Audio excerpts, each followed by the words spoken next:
Getting to Beaulieu in good time for the opening of the Mini Cooper Register National Day meant an early start coming all the way from Cornwall.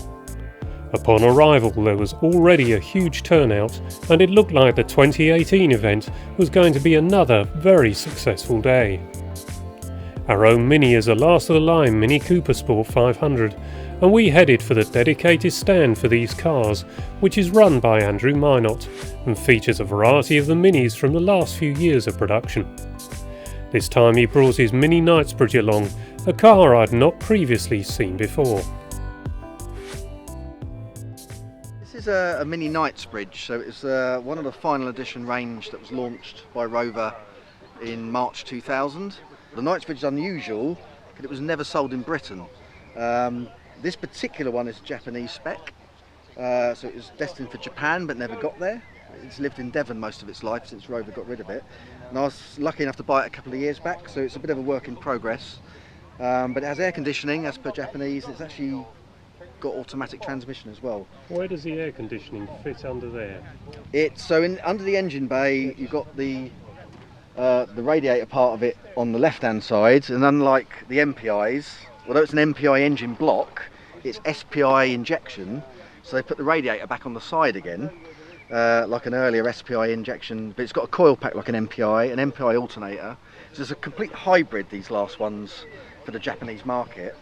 And the bulk of the, other than the pipe work, which is all in the way when you try to work on it, the main condenser motor blower unit's in the passenger footwell behind a. Have a look at that, haven't we? Behind this kind of snazzy panel, which covers up all the ugly part underneath. Yeah, it's quite unusual. This particular model's got this alpaca leather, which is unique to this car, as is the Sienna Gold paint job, which was only available on the Mini, on the Knightsbridge. You will find this paintwork on other Rover models, but not on the Mini anywhere else. 684 of these made. This was the only right-hand drive one.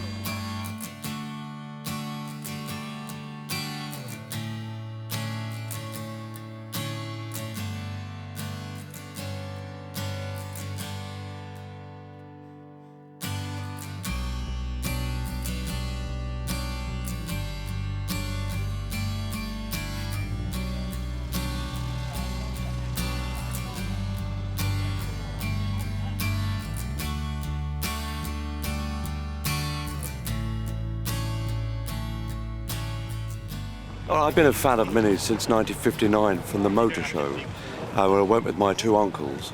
And being very small at the time and cars being very large, I looked at it and I thought that there's a car I could drive. But ever since then I always loved them. And so now I've got this, no way I'm going to part with it. I'm a Mini fan for life. This was originally a silver top. It's a 2000 original Cooper S works made by or converted at birth at John Cooper's factory. It was a silver top with silver lines, but when I bought it, it was in a dreadful state. We put 30 new panels on it and all, and in another life I was a panel beater, so I wanted to do it my way, and I kept the roof blue and didn't put the stripes on because I like the Tahiti. But because it's a Cooper, it's a works Mini, you can have it however you want. You know, you could order it like that colour or whatever. So I've retained some things, but as you can see inside, I'm rather fond of bling. And with the help of Smithy's bits and Roger Singleton, who made these bits, I've managed to bling it up. Nice. But with the 5-speed box though, there was one thing I had to do, is put an oil cooler in there. Because I don't know why that should be, but because there's an extra piece in the gearbox, it doesn't hold as much oil as it used to. I think it runs hotter, and then it overheated, so I put an oil cooler in, it cured it. It's fine after that. But I was particular about the spot welds. I put them back where they came off, so it didn't look like I changed it.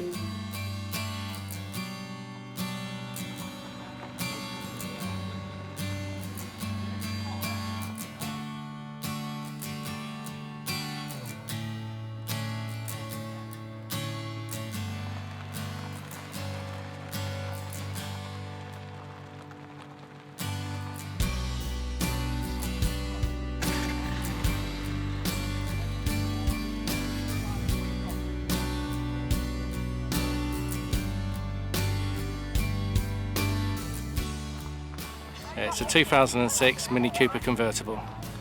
And have you had it since 2006, or is this a later No, acquisition? I've had it for the last 2.5 years. And what prompted you to buy a Mini convertible? Well, I've always wanted one. And I had the money available, so the rest, they say, is history. When you say always, is that back in the day when they were little cars, or since the Rover relaunched in 2001? No, always. Always? Yeah, no, my first cars were Mini Thousands. And so you've always had a love for Minis? Yeah, it was going to Mini shows 30 years ago. And are you pleased with this one? It's great fun. Yeah, really good fun. Yeah, is it the best you've ever had? It is, yeah, as far as Mini's concerned. Yeah, it's the best for fun, and being open top is just fabulous. And did it look like this when you bought it, or have you done anything to it? No, so the wheels have been refurbed, so they're the split rims, but they were in a bit of a need for repair. And I've had a stage 1 low-end bluefin remap, changed the coil pack and ignition set, and it's got a Quicksilver sports exhaust. So I bet it's pretty quick. It is, yes, yeah. I did about 18% to the BHP, so it's not bad, not bad.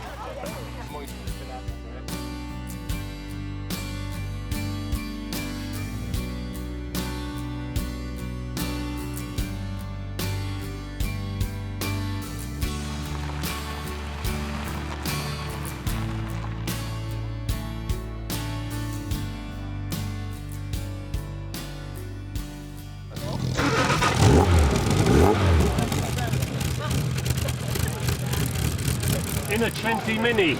It is, yeah. How long have you had this? 4 or 5 years. They're just a bit different, aren't they? Far better built than the UK cars, apart from the electrics. But you're enjoying it, are you? Mostly. Mostly. Yeah, it's a great car. Do you find there's many blind spots when you're driving a Mini? It's like a greenhouse compared to modern cars, isn't it? Yeah. Well, the aircon's not very good.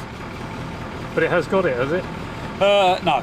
Well, windows open or windows closed, really. They're the choices. I see what you mean. Brilliant. Far to go home? Yes, North Lincolnshire. 6.5 hours.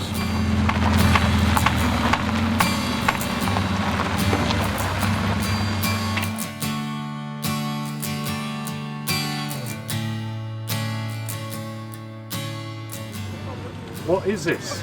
It's a coach-built Radford Mini Cooper S 1275.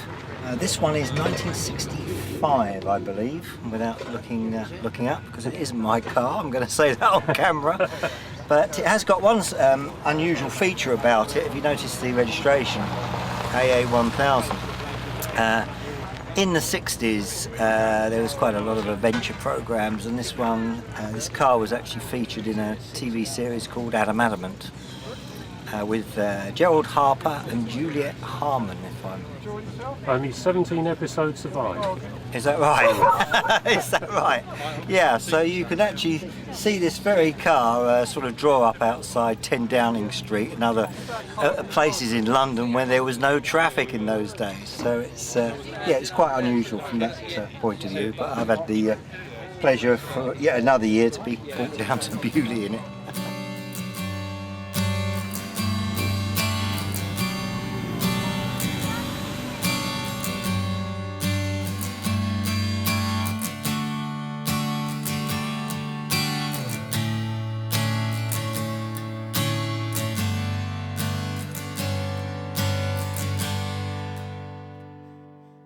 How well is the show going, Mr. The show is going very well, thank you. We've got a lot of people here, more than we thought we were going to, with the poor weather report at the beginning of the week. It's going fine, thank you very much. And how many works-related cars did you assemble in your display? We've got just 20 this year, slightly less than normal, but still 20 very good quality cars. And there's one replica in particular I seem to recognise on there. I thought I know that number plate. Yeah, that might be the one that I sat you next to me and scared the living daylights out of you when you did your film on Minis not so many years ago, if I remember correctly. That could be the one. It ended up on the front cover, as I recall. I think it might have done, yes. Yeah, I read on there you've had that since you were a boy. I have. I had that car as a rally car in 1969. It was the first car I ever had, and I've still got it. In fairness, it's a bit like Trigger's broom, but I've still got it.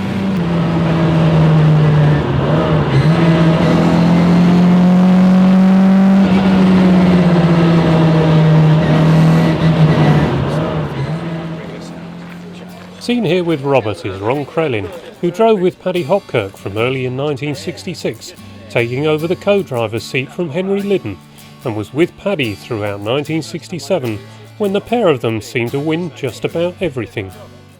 Then you moved drivers over to Mr. Hopkirk. How did that come about?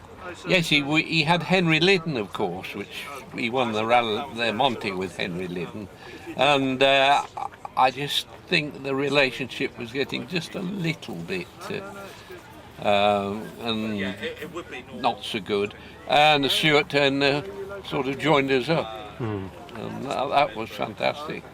And you had a very good year with him in 67, didn't you? 67, that was our first Monte, 67. But you won just about everything else that year, didn't you? You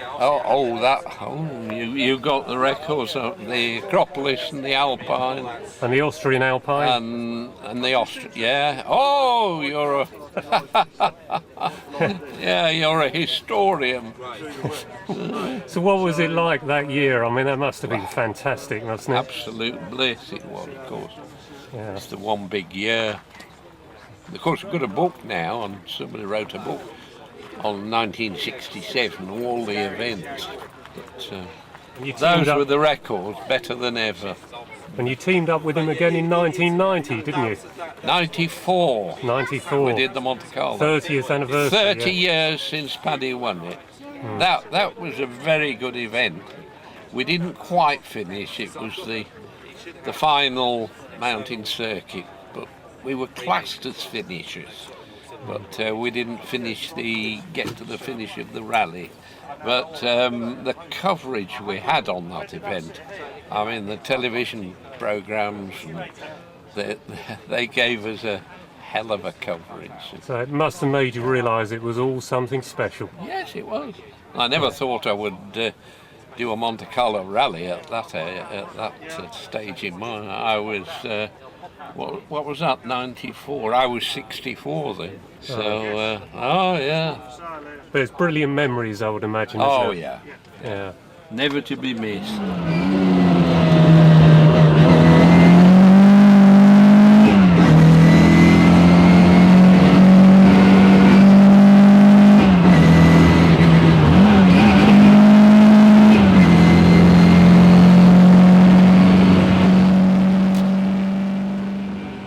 Dudley Pike was another special guest at Beaulieu. Dudley had started as a works mechanic at Abingdon as a very young man. What an opportunity, and what an adventure that must have been. It was a young lad's dream at 21 to be working with rally and race cars. It was just a complete dream. So that was 63, 64 time. So the Healy was really the king at the time he joined. The Healy was the king at the time. They were doing exceptionally well with all the minis. And of course most of the work we did was on minis, with a couple of Healers and maybe a few MGBs. And you built the cars. One person was in charge of the build to build a complete car. That's what you were given. You were given a car, you were given a worksheet, and you rebuilt the car. One person rebuilt the whole car. You did the engines, the gearboxes, all the bodywork, all the suspensions. Everything. And of the cars you built, what was your best ever result? The Acropolis rally, driven by Paddy, when he was deducted a few points for having his car serviced in an illegal place. So after all that, building the car, winning the rally, and then to have it stolen, really, how did you feel? I felt very disappointed. The Acropolis was always a tough rally, was always a good rally to win, and I was really proud and pleased that I'd got a winner on that event. Only to find out that it had been crushed because somebody had complained about the car being serviced in an illegal place. Which it wasn't, it was 3 inches over, wasn't it? Well, something like that. It was a silly thing anyhow, but the complaint was lodged and the organisers upheld it. You actually wrote a book about your experiences in the works. It's called MG's, The Mini and Me. Where is it generally available? It's available on Kindle and it's available on CreateSpace. If you want a hard copy, create space or download on Kindle. Right. But I mean, I tried to be a little bit different in as much that a lot of people had written a book on competition department, and I decided to do it on my personal experiences in the competition department. That's good thinking.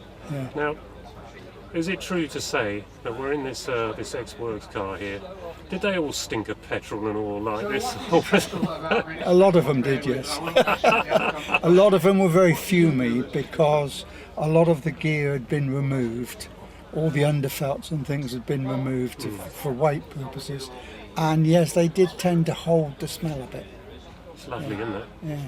Yeah. It's a smell you don't get at this day and age, isn't it?